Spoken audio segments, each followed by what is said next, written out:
And we're back, guys. Welcome to Tennis After Dark, and we have a semifinal to be played. We have Azarenka and Rybakina. Now, these two ladies played once. That was this year, earlier at the Indian Wells. Now, we all know Azarenka plays some of her best tennis at the Indian Wells, but that's a match she lost in straight sets, 6-3, 6-4. We also know she plays her best tennis at the Australian Open. Two-time champion, over a decade apart, and she's still consistent. Congratulations to Azarenka just showing the longevity with her game. Now, this is a matchup where, look, everyone's on Rybakina.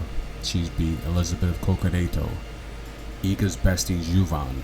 She beat Danielle Collins, who was injured. She beat Iga Swiatek, who was Juvan's bestie, right? Took care of both of them. Now, Iga and Juvan had a nice practice session. They hugged. They're really good friends. And she beat Ostapenko. Azarenka, on the other hand, she beat a big game Sofia Kenin in the first round. Podoroska, second. Madison Keys, the hard-hitting. Lin Zhu, the defensive, nice spin. And she beat probably the most skilled and tactical player in the draw overall, Jessica Pegula. This is a matchup here where a lot of people think Rybakina is just going to blast Azarenka off the court with her aces. And she probably will. Rybakina is going to get at least 8 aces, I'd say. She'll win 2 service games off of her serve, which is good. But for her to get this victory, she's going to need at least to win 10 more service games while the ball's in play. How's she going to do that? Azarenka, on the other hand, look, she's going to need to win minimum 12 service games to get this victory, right? How's she going to do it? Well, Azarenka has showed us that she is playing very tactical. She demolished Pegula. Pegula had no answer. The ball was coming at her slow. She couldn't make adjustments.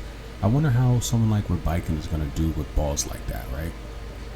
I think Vika's doing a good job with her ball placement. I think her spin's amazing. I think she's hitting that right corner when she's facing north. When she's facing south, she's coming down the line with the backhand. She looks fit, youthful, athletic. It looks like father time has not affected her at all. And she is moving very well. I think her outfits look good. She's playing with confidence.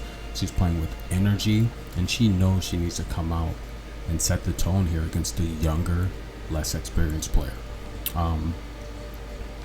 Rybakina, on the other hand, look, she's got an amazing serve. She has the fastest serve in the tournament.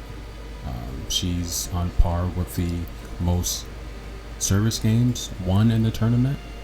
She's holding the most, and guys, she's only dropped 1 set that came against Danielle Collins.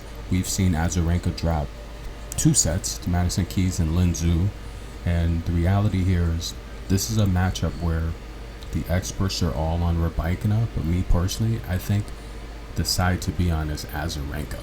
That's just my opinion. I think Azarenka is the side to be on. And quite frankly, just her being such a huge underdog, I like Vika getting 5.5 games. I do think Vika will win a set. I think her best chance to win a set will be the second set. But I even think she might even win the first set. She might even win the first and the second set, which means she'll win the match. But I like Vika getting 5.5 games. That's my pick. And I do expect Vika to win a set. I expect it to be very competitive. If Rybakina is going to want to make her second slam final, she's going to have to go into deep waters, and she's going to have to prove why she is possibly the future of tennis. But that's the pick. I like Vika getting 5.5 games, and I think Vika wins a set. And I think Vika will probably even win the match, to be honest with you. But who's next here? We have... And guys, I said take Novak to win it, so his chances look pretty good, injured and all. Novak's the greatest of all time, guys. All right, what's the other match? I'm forgetting here. I got so many things going on. Really busy at work, you know. I manage over 100 employees, so it's tough. I got my employee reviews to finish up for my supervisors. But all right, we have Lynette and Sabalenka. Alright, so these two ladies, look, this head-to-head's been ugly, very ugly. And now that the Australian Open's almost over, we got some other tournaments with some great value. So stay tuned. I have some really, really good picks to give you guys. But all right, so Sabalenka and Magdalena. Now, I'll be honest with you. If there's one person I want to see win this tournament, it's Magdalena. I'd love to see the underdog win. This is going to be a tough matchup, though. She hasn't done well against Sabalenka, and Sabalenka's playing like a mad woman. She's playing with so much power and aggression. And guys, when I make these videos, just listen to what I say, because a lot of you guys, you listen to the first minute and then you go, into the comments, and you're wrong because you didn't listen to the whole video.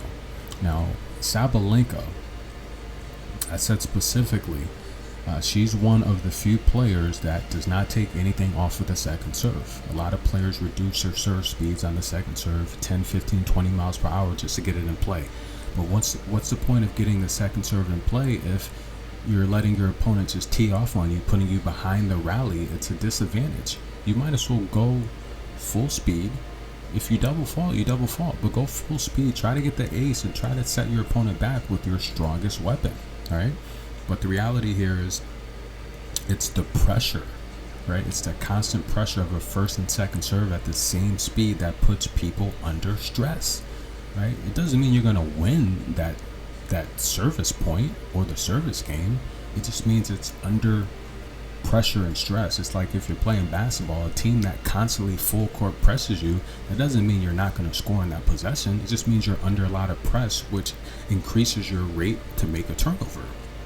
So just listen to what I'm saying, guys, because a lot of you guys, you come into the comments, with these opinions, and it's almost as if you're looking for an argument, but you haven't listened to the entire video, and you'll see that I said Sabalenka's second serve numbers weren't good, but it's the pressure that she puts on opponents, right?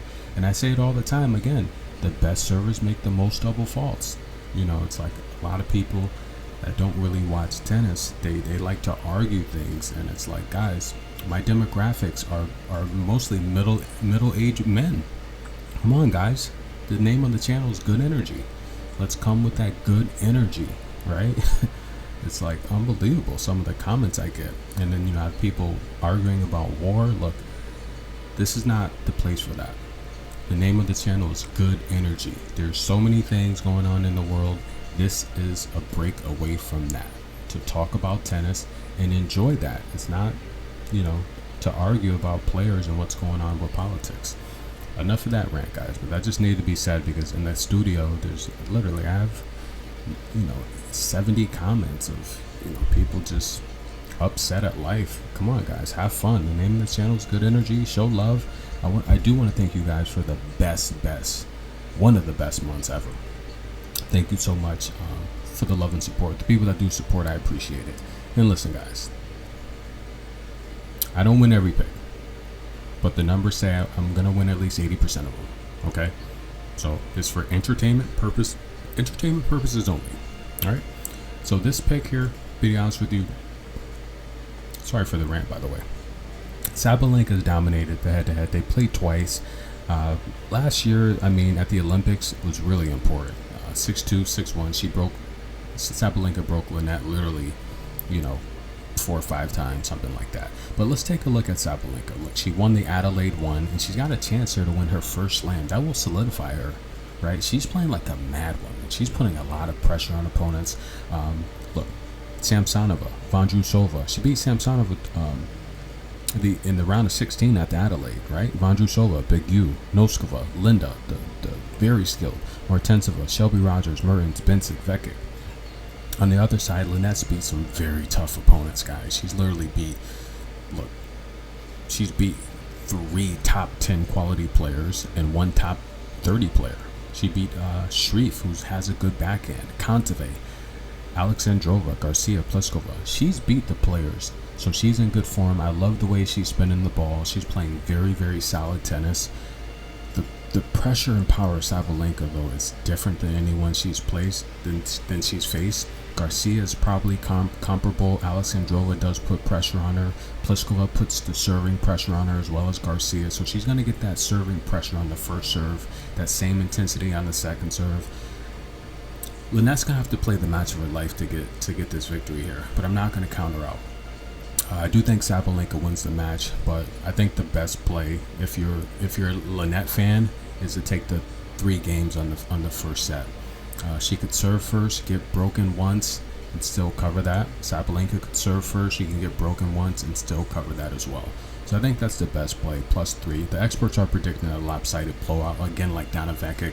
The only difference is I do think that Lynette, not only does she play a different style, it could be like the Linda match versus Dana in the previous round that Dana had. It could be a match like that, where just the spin and the constant ball, just the constant deep balls and the constant redirecting could kind of force Sabalenka into Lynette's game.